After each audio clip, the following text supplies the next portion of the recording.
ही recipe नेमकी काय आहे तुम्हालाही प्रश्न पडला असेल तर ही रेसिपी मी सकाळी उरलेल्या पोह्यांपासून बनवलेला आहे। तुम्हाला खरंच नसेल वाटत तर हा व्हिडिओ शेवटपर्यंत बघा आणि याचा संपूर्ण व्हिडिओ बघण्यासाठी माझ्या YouTube चॅनलला सबस्क्राइब करून तिथे संपूर्ण व्हिडिओ आहे। मी कुठले कुठले इन्ग्रेडियंट्स यूज केलेले आहेत ते संपूर्ण व्हिडिओ आहेत, तुम्ही नक्की बघा।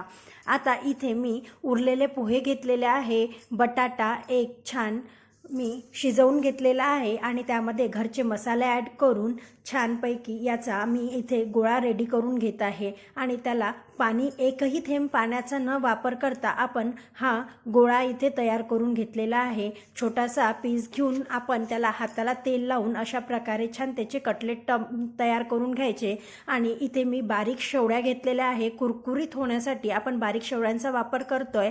छान तेलामध्ये त्याला तळून घ्यायचे आणि ब्राऊन होईपर्यंत तळून